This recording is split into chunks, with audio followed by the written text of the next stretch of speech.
Boa noite, irmãos. Em que está fundamentado ou alicerçado a sua fé? Você tem esperança? Em quê? Qual é o motivo da sua esperança? Por que você está aqui hoje à noite? Evangelho de João, capítulo de número 20, os versos 19 e 26, eles são bem idênticos. O texto da palavra do Senhor nos diz assim: quando chegou a tarde daquele dia, o primeiro dia da semana, um domingo igual hoje, só que no caso aqui era tarde, nós estamos reunidos à noite. Estando os discípulos reunidos com as portas trancadas com medo dos judeus. Os discípulos de Jesus estavam com medo. E as portas estavam trancadas. Essa era a situação dos discípulos de Jesus. A esperança deles tinha morrido. Verso de número 26, 8 dias depois, quer dizer, uma semana depois, os discípulos estavam outra vez ali reunidos e Tomé estava com eles, estando as portas trancadas, do mesmo jeito. Só que desta feita, uma semana depois, Tomé estava presente. Irmãos, medo é uma coisa muito desagradável. Paralisa muitas das vezes a vida da pessoa. E portas trancadas também é uma situação como se a pessoa estivesse já como se entrando em estado de depressão. Não quer conversar com ninguém, portas trancadas, não quero papo com ninguém. Mas a palavra diz, no verso 19, Jesus chegou, colocou-se no meio deles e disse-lhes: paz seja convosco. No verso 26, Jesus chegou, colocou-se no meio deles e disse: paz seja convosco. O interessante é que em meio ao medo e as portas trancadas, quem aparece? O Senhor Jesus. E o texto é bem claro que Jesus não demonstra uma espécie de preferência, ou por A ou por B. Mas o texto diz que ele pôs-se no meio. E é nessa saudação de Jesus que eu queria saudar vocês também. Paz seja convosco. Amém? Não sei como está o seu coração nem a sua vida. Se você está com medo, está com portas trancadas, ou está atribulado, ou está enfermo, como eu estou um pouco. Mas que em meio a tudo isso, a paz de Jesus esteja com você. O texto diz que ele se pôs no meio. E eu creio que Jesus está no centro dessa adoração, e no centro dessa congregação, e no centro também das nossas vidas. Mas não só isso, que a paz de Cristo também esteja nas nossas vidas, no nosso coração. Tendo paz e Jesus no meio, a gente segue em frente. Motivo da nossa alegria, a nossa esperança, é porque Jesus ressuscitou. Essa é a nossa alegria, essa é a nossa esperança, esse é o motivo porque estamos aqui nessa noite. Louvado seja o nome do Senhor. Há um ditado popular que diz: nunca deixe para amanhã aquilo que você pode fazer hoje. Eu vou mudar. Nunca deixe para terça-feira aquilo que você pode falar hoje. Por que terça-feira? Porque terça-feira é o culto de oração. Eu gostaria de estar aqui, não sei se vou estar, para falar algo a respeito disso, um breve testemunho, breve, para não tomar o tempo, que ainda tem a mensagem. Mas gostaria de testemunhar isso aí. É bem ausente da congregação, mais de um mês, aproximadamente. Brother, não é só você que estava doente, não, também. Né? A gente conversou um pouco a respeito disso. Então, fui acobertado de uma enfermidade, uma dor de cabeça muito forte, suspeitando de sinusite, enxaqueca, coisas dessa natureza. E cheguei a vomitar, e não me alimentei bem, e comecei a emagrecer, enfim. Me senti muito enfermo. E comecei a tomar alguns medicamentos errados. E o pior é que depois de uma semana que essa dor de cabeça estava muito forte, eu fui a um médico. E até que ele passou um remédio legal, deu uma melhorada na cabeça. Mas comecei a tomar esse remédio no domingo, e na segunda-feira começou a fazer uns efeitos diferentes. porque eu comecei a perder os sentimentos. Comecei a não ter sentimento por mais ninguém. E mãe foi trabalhar e deixou a comida pronta, como sempre, lá em casa, tudo direitinho. E eu em casa, sozinho, deitado na cama, à tarde, melhorando um pouco das dores de cabeça, mas afetou o meu sentimento. E eu disse, eu não estou conseguindo sentir nada por ninguém. E me deu esquecimento também. E o pior de tudo, o esquecimento na palavra de Deus. Aí eu digo, aí o negócio está complicando. Esse medicamento, em vez de melhorar, está piorando. E eu não conseguia memorizar a palavra do Senhor. E eu lembro que eu só tinha sentimento por 3 pessoas, que são os meus 3 sobrinhos. Eu lembrava muito deles. E aí em casa, eu sozinho, a cabeça querendo doer de novo, deitado, e perdendo a sensibilidade, o sentimento também. E me veio uma mente que mamãe estava cantando essa música, quando veio lá da Assembleia de Deus. Que mãe ficava em casa cantando uma música assim, de pé, de pé, de pé, a igreja vai permanecer de pé, e o mundo pode se curvar e a igreja está de pé, e o mundo pode perseguir, a igreja está de pé, um negócio mais ou menos assim. E quando eu vou para João Pessoa, o alternativo, ele escuta muito algumas músicas evangélicas, e estava tocando essa música também, de pé, a igreja vai permanecer de pé, e eu digo, rapaz, só me vinha na cabeça, como se fosse uma buzina, de pé, a igreja vai permanecer de pé, e eu lá deitado, chorando, olhando para cima, e dizia, meu Deus, o que está acontecendo? Aí, Deus me deu forças, fui lá para o computador, procurei a igreja permanecer de pé, e consegui encontrar o louvor, e ali eu ouvi aquela serva do Senhor cantando de pé, a igreja vai permanecer de pé, e eu olhava para cima e dizia, Senhor, se essa mulher canta que a igreja vai permanecer de pé, levanta teu servo. Eu estou deitado, perdendo os sentimentos, eu não sei o que é isso. Eu quero estar de pé. Eu não quero estar deitado. Eu não quero estar enfermo. Eu quero estar de pé. E repeti de novo e dizia, de pé, Senhor. Irmãos, o negócio começou a agir na hora. E comecei a ter forças, e fui ver a medicação lá, a bula da medicação, e o pior de tudo é que, de tantas reações adversas, tantas e tantas, caiu essa. A perda da memória e afetava o cérebro também. E eu resolvi parar com o remédio. E graças a Deus, dali para frente, o Senhor, pela graça, levantou o servo. E hoje, ainda um pouco enfermo, mas para a glória de Deus está de pé. Não está deitado. E procurei um especialista e foi diagnosticado aí a enfermidade, estou na medicação, mas graças a Deus estou bem melhor. Necessitava de repouso, mas a gente que trabalha e depende dessas coisas, a gente vai driblando. Então, algo correspondente ao sono, não durmo bem, e estou numa medicação que está bem melhor para mim, mas graças a Deus, com o tempo, a gente chega lá. Para a vista, para quem estava com a cabecinha doendo, deitado, chorando, perdendo os sentidos, hoje está na presença do Senhor de pé, é grande resultado para a glória de Deus. Não consegui deixar para terça-feira aquilo que era para falar hoje. Que Deus assim nos abençoe. Amém. Irmãos, o texto da palavra não é do glória a Deus e aleluia. Mas é um texto que já vem me inquietando há muito tempo. E eu queria entender esse texto. Queria que Deus falasse comigo profundamente através desse texto. Mas enfermo não dava. Depois o Senhor trabalhou melhor e me esclareceu alguns assuntos interessantes nesse texto. Eu gostaria de compartilhar com você nessa noite. A gente vai fazer uma leitura do texto, livro de Números, capítulo de número 25, Antigo Testamento.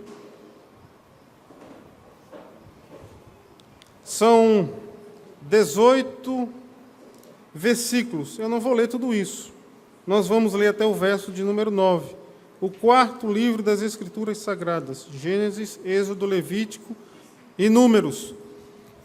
Capítulo de número 25, do verso 1 ao verso de número 9. Se você encontrou, diga amém. Graças a Deus, não tem ninguém no ai de mim. Eu vou estar lendo e você pode estar acompanhando na sua Bíblia, tá? Israel ficou um tempo em Sitim, e o povo começou a prostituir-se com as mulheres moabitas, pois elas convidaram o povo aos sacrifícios dos seus deuses, e o povo comeu e inclinou-se diante dos seus deuses. E a ira do Senhor acendeu-se contra Israel, porque o povo havia se juntado a Baal-Peor. O Senhor disse a Moisés: reúne todos os líderes do povo e enforca-os diante do Senhor à luz do sol, para que a grande ira do Senhor se retire de Israel. Então Moisés disse aos juízes de Israel: cada um matará os homens de sua tribo que se juntaram a Baal-Peor. E veio um homem israelita e trouxe a seus irmãos uma mulher midianita, à vista de Moisés e de toda a comunidade dos israelitas, enquanto eles estavam chorando à entrada da tenda da revelação. Vendo isso, Finéias, filho de Eleazar, filho do sacerdote Arão, levantou-se do meio da comunidade e pegou uma lança, e foi atrás do israelita, e entrando na sua tenda, atravessou os dois pela barriga, o israelita e a mulher. Então a praga cessou entre os israelitas. Verso 9, para finalizar. Por causa daquela praga, morreram 24.000 pessoas.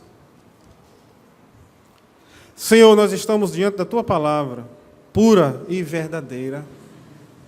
Para muita gente, foi apenas uma história. Para nós, foi uma história, mas também lições de vida. Pedimos em nome de Jesus, Teu Espírito Santo tenha liberdade nessa noite sobre os nossos corações. Pedimos que o Senhor nos ilumine para que possamos entender aquilo que o Senhor tem a falar conosco nessa noite. Derrama da Tua graça sobre a vida da Tua igreja e do Teu povo. Me usa como um instrumento Teu, um vaso de honra para a glória do Teu nome. É assim que eu te peço humildemente, em nome de Jesus. Amém. Segundo os escribas judeus, eles deram um título bem interessante a esse livro de Números. Os escribas judeus, eles deram um título ao livro de Números como deserto. Eu achei até interessante. Colhi isso, gostaria de também transmitir aos irmãos nessa noite. Para eles, Números era conhecido como um livro, como título chamado deserto. Por que deserto? Porque o livro de Números ele vai relatar a trajetória, a peregrinação do povo de Deus em aproximadamente 39 anos pelo deserto. Se você começar a ler o livro de Números, você vai ver experiências interessantes. Mas termina o livro de Números e o povo ainda não sai do deserto. Porque quando você começar a ler Josué, o capítulo 1 e o capítulo de número 2, o povo ainda está no deserto e ainda está em Sitim. Então, começa Números, o povo está no deserto, termina Números, ainda continua, Josué 1 e 2, o povo ainda está por lá para sair. Então dizem alguns que o livro do Êxodo, no capítulo de número 40, ali depois que o Senhor já tirou o seu povo lá do deserto e operou aqueles sinais, prodígios e maravilhas que os irmãos sabem muito bem, levou o povo lá ao Monte Sinai e instruiu as leis, primeiramente ao Moisés, para transmitir ao povo.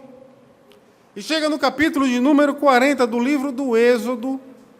Então, um mês depois do livro do Êxodo, capítulo 40, conta-se a história que começa assim os registros do livro de Números. Aí sim, o povo entra, começa a peregrinação de aproximadamente 39 anos pelo deserto. E, amados irmãos, o que é que nós podemos aprender no livro de Números com o deserto? Porque no deserto, meus amados irmãos, nós podemos ver, acima de tudo, um sinal da providência de Deus, ou os sinais da providência de Deus. O Deus que libertou o seu povo era o mesmo povo que iria alimentar e sustentá-lo pelo deserto. Faltou pão? Não, ele mandou do céu. Faltou água? Não, saiu da rocha. Faltou carne? Não, veio codornizes. E sempre o Senhor alimentava o seu povo, sinal da sua providência. No deserto, meus amados irmãos, nós podemos ver também a onipresença de Deus. Porque no meio lá da comunidade de Israel estava a tenda móvel, estava o tabernáculo, e aquilo era um sinal da presença de Deus no meio do seu povo. Como também a nuvem que guiava o povo de dia, e a coluna de fogo que iluminava e aquecia o povo também à noite. Era um sinal da presença do Deus Todo-Poderoso. No deserto nós podemos ver também, amados irmãos, a fidelidade do Senhor, porque Deus é fiel. Ele não libertou e abandonou. Não, Ele libertou e prometeu a terra e disse que iria levar e levou. Mas em meio a tanta infidelidade do povo, em meio a tanta murmuração do povo, o Senhor sempre permaneceu fiel. Mas o livro de Números também apresenta, meus amados irmãos, a longanimidade de Deus. Um Deus longânimo, um Deus paciente. Porque Deus poderia muito bem perder a paciência, eu não quero mais saber nem desse povo. Ele não tem nem promessa mais para vocês. E eu vou deixar vocês aí se acabarem. Mas Deus não agiu assim. Ele sempre agiu com longanimidade. Em outras palavras, com paciência.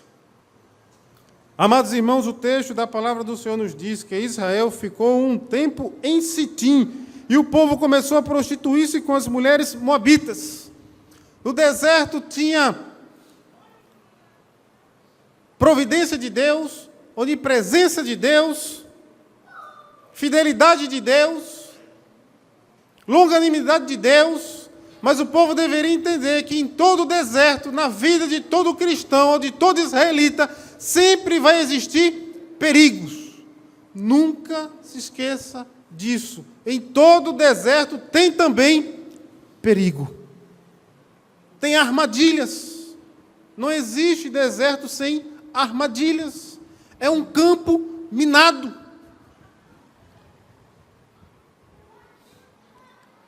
Sitim era apenas uma temporada do povo. Sitim não era a cidade, a terra prometida. Sitim não era o estágio final, mas era apenas uma temporada. Sitim ficava nas planícies, é uma região das planícies de Moabe. Então, de Sitim para Canaã, o povo iria passar pelo Jordão. Após o Jordão, iria invadir Jericó, destruir as muralhas de Jericó, e já estavam colocando os pés na terra prometida. Então, estava muito perto. Então, a jornada até Sitim foi aproximadamente 39 anos. E quando o povo saiu de Sitim, lá em Josué, completou-se os 40. Então, até aqui, suspeita-se 30 e alguma coisa para 39. Então, o negócio estava mais perto do que longe. Era só atravessar o Jordão, invadir Jericó, destruir as muralhas e já começar a colocar os pés na terra prometida. Sitim era a última parada do povo de Deus. A última, mas também eu creio que foi uma das mais perigosas. O povo começou a prostituir-se com as mulheres moabitas. O primeiro tipo de prostituição, a prostituição física, o contato carnal. A palavra do Senhor no Antigo Testamento não dá muito detalhes ao perigo desse tipo de união, ou desse tipo de pecado. Mas o apóstolo Paulo, escrevendo aos Coríntios, 1 Coríntios, capítulo de número 6, ele vai dizer o seguinte, a partir do verso 15. Não sabeis que os vossos corpos são membros de Cristo? Ele faz uma pergunta. Tomarei os membros de Cristo e farei deles membros de uma prostituta? Ele faz outra pergunta. Aí ele mesmo responde, de modo nenhum. Ou não sabeis que aquele que se une a uma prostituta torna-se um só corpo com ela? Como se disse, os dois serão uma só carne, mas aquele que se une ao Senhor é um só espírito com Ele.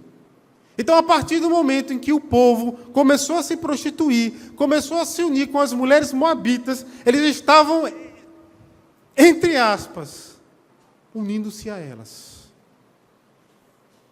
E essa união com a prostituição estava atrapalhando a união com o Senhor. Mas o texto ainda vai mais além, porque no verso de número 2, pois elas convidaram o povo ao sacrifício dos seus deuses, e o povo comeu e inclinou-se diante dos seus deuses. Aqui é uma prostituição espiritual. Irmãos, num deserto, ou em qualquer momento da vida, nós sabemos que existem perigos. É só colocar o pé aí fora que a gente já sabe o perigo que a gente pode passar. Mas muitos dos perigos começam apenas com um convite. O texto diz aqui, elas convidaram. O texto não diz que elas forçaram. O texto não diz que elas obrigaram. O texto não diz que elas pegaram eles à força. Mas o texto diz que elas convidaram o povo. Se de repente você vai passando pela rua e não conhece ninguém, e uma moça muito bonita passa por você, dá uma piscadinha e dá um sorriso, isso é um convite, né? Pode ou não pode ser um convite? Pode ser um convite. Eu não conheço, de repente a pessoa passa por mim, sorri e dá uma piscada. Ou se de repente passa por mim, solta um beijinho e diz, está querendo alguma coisa. Irmãos, nos detalhes mais simples da vida, até nas redes sociais, muitas pessoas estão caindo por causa de um convite. Cuidado com certo tipo de convite. Porque tem tanta gente que se diz amigo da gente e convida a gente para ambientes que não tem nada a ver com a gente. E o texto sagrado diz aqui que elas convidaram o povo ao sacrifício dos seus deuses. E o povo comeu e inclinou-se diante dos seus deuses. O povo participou do banquete, da mesa dos deuses daquelas mulheres. O texto sagrado da palavra do Senhor, Paulo ainda reforça e nos traz um exemplo bem mais explicado com respeito a esse tipo de comportamento.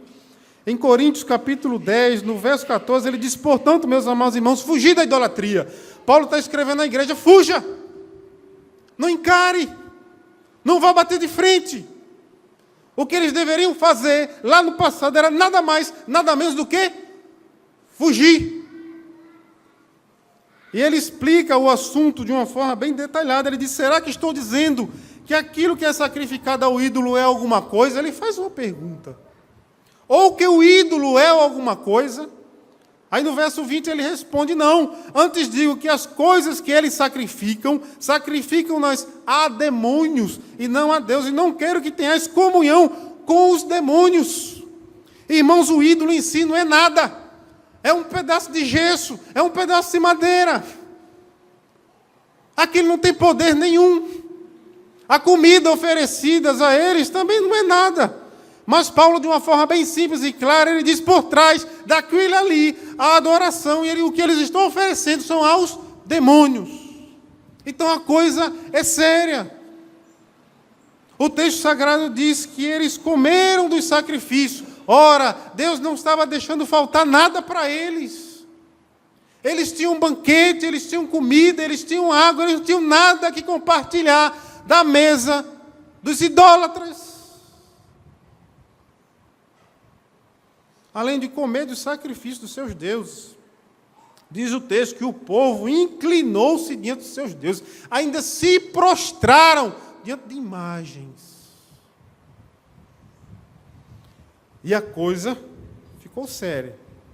Mas de onde veio essa ideia? Quem foi o mentor disso aqui? Foi um homem chamado Balaão, que induziu o rei Balaque. Balaão era movido pela ganância. Ele queria separar Deus do povo, mas não conseguiu. Mas conseguiu separar o povo de Deus. E não mandou um exército de homens com arcos e flechas, espadas, escudos, lanças.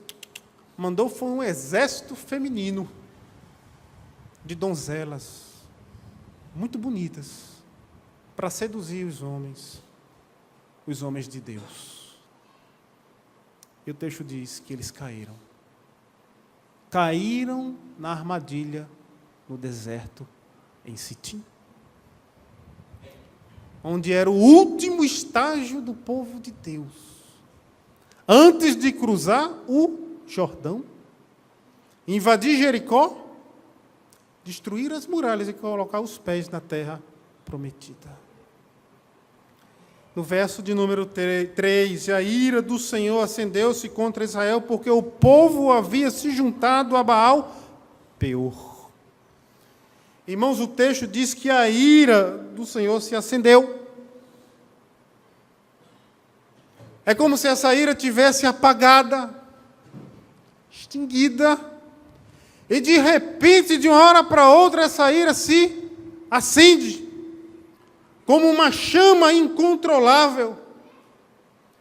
E quando eu olho para esse texto, eu já ouvi de pessoas falarem que o Deus do Novo Testamento parece ser um Deus diferente do Antigo Testamento. Eu já vi isso, já ouvi isso. Porque o Deus do Antigo Testamento apresenta um Deus irado. Um Deus que manda um dilúvio, acaba com todo mundo. Um Deus que faz chover fogo e enxofre, acaba com cidades. Um Deus que manda um anjo e de repente sai aquela matança, acabando com uma porção de gente.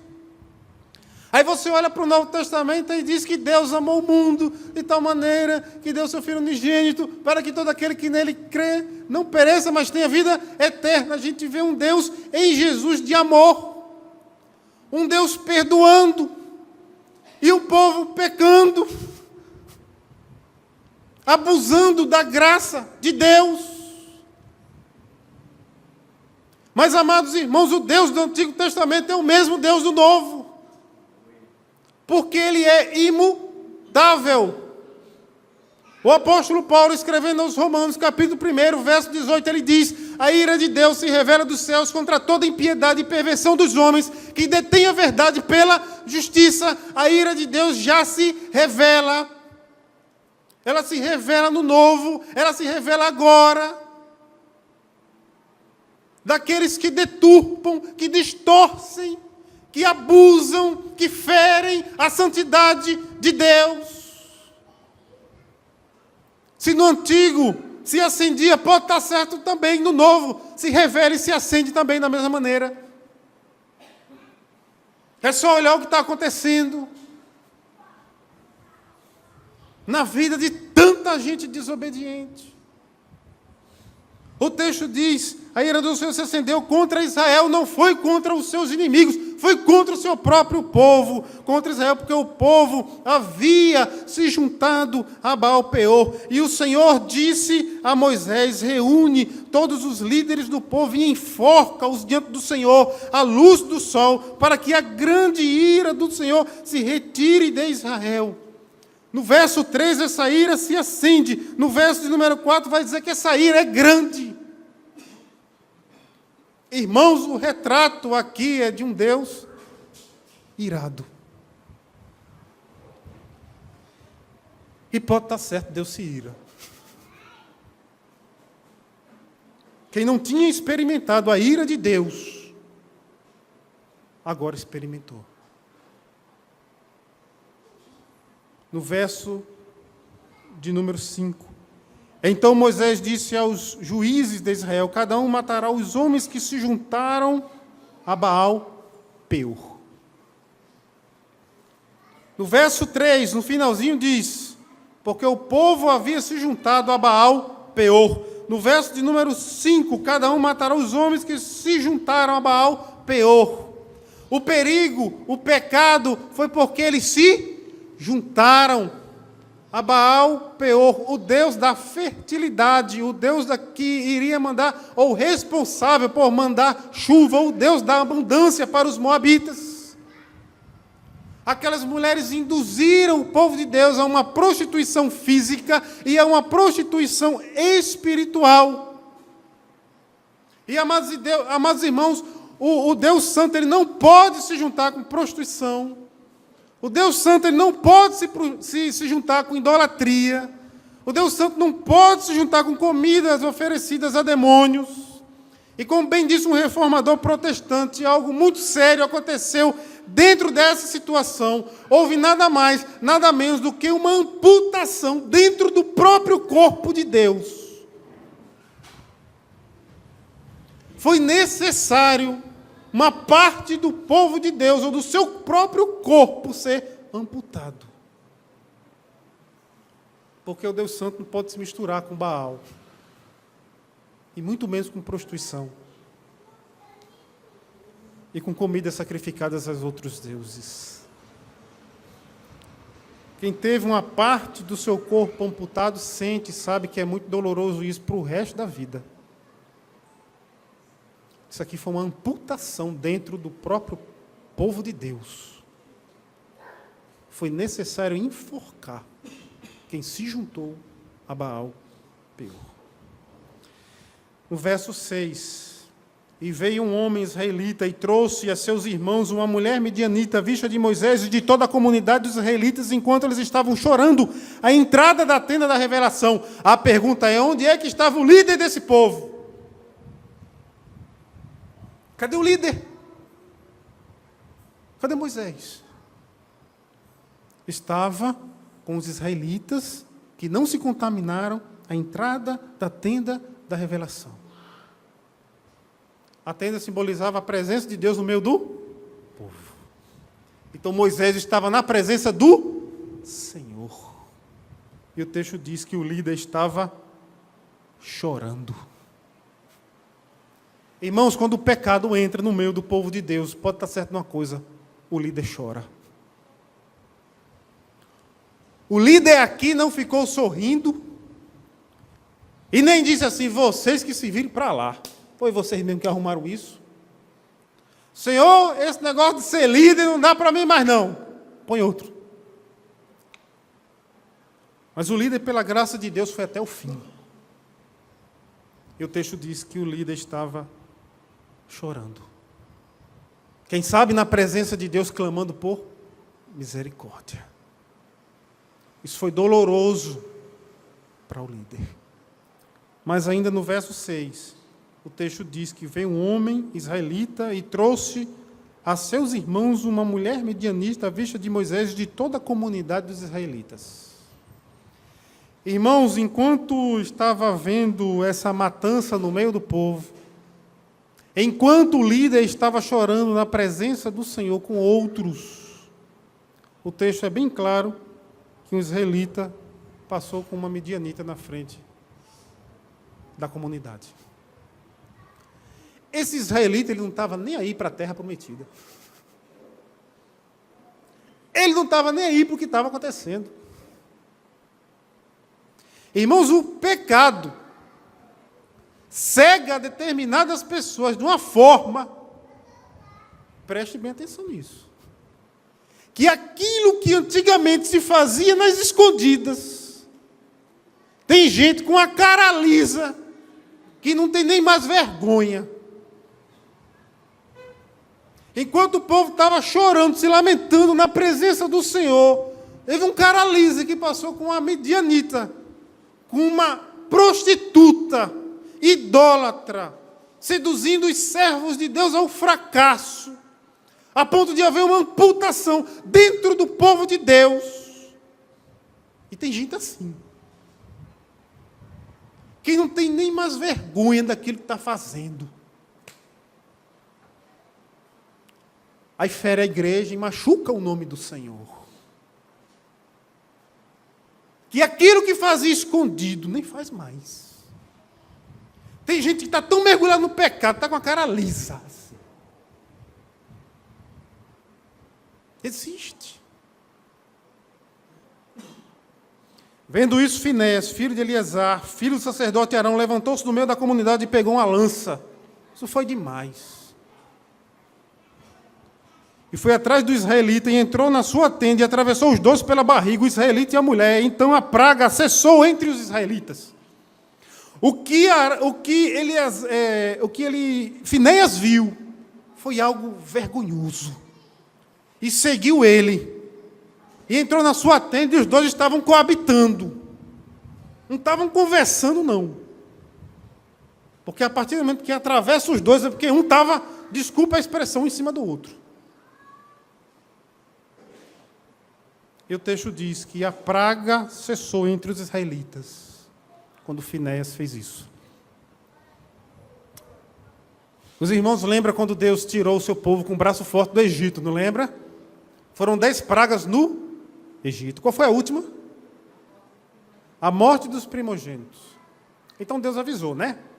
Põe o sangue nos umbrais, pega o cordeiro, vocês preparam a família e comam aí, porque de meia-noite, se não me falha a memória, o anjo vai vir, e a casa que tiver o sinal e a família que estiver celebrando a Páscoa, o anjo não vai entrar, ele vai passar por cima, mas a família que não tiver o sinal, nem estiver celebrando a Páscoa, o primogênito vai morrer. E o texto diz aqui, meus amados irmãos, que quando Finéias fez isso, a praga cessou entre os israelitas. Que praga foi essa? Foi a praga da vida? Foi a praga da morte. A morte cessou no meio da comunidade do povo de Deus.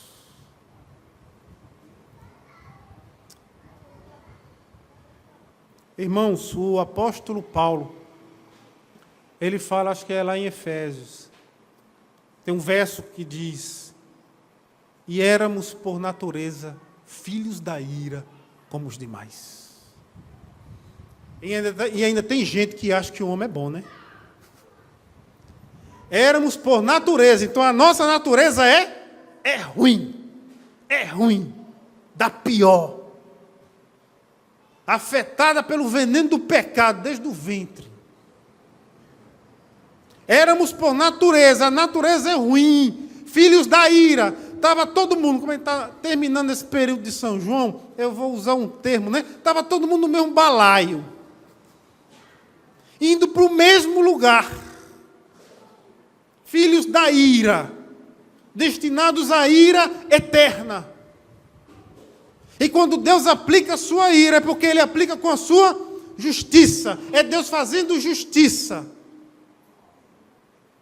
Todas as vezes que Deus aplica a ira, como vimos aqui, é Deus agindo com a posição de um juiz, fazendo justiça.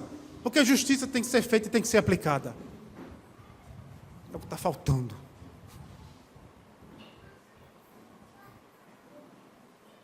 Mas o apóstolo João, lá na sua primeira epístola, capítulo de número 2, ele vai dizer: filhinhos, não pequeis. Ele diz logo, né? Olha, não peca não. Se todavia alguém pecar, ninguém é de ferro, né? Mas também vem as consequências, cuidado com isso. Se todavia alguém pecar, temos um advogado junto ao Pai, Jesus Cristo justo, o qual é a propiciação pelos nossos pecados, e não só dos nossos, mas do mundo inteiro. Cristo é a propiciação pelos nossos pecados. E eu fui tentar entender o que é isso. E a Bíblia século 21 me ajudou, que é que eu estou aqui hoje com ela.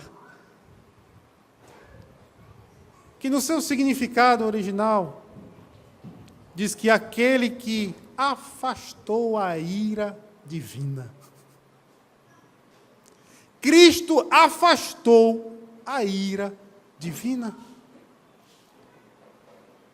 Então, se todos nós estávamos destinados a uma ira, como os demais, Cristo entrou na história e a ira de Deus que era sobre nós, lá na frente, na eternidade, foi desviada e afetou Cristo.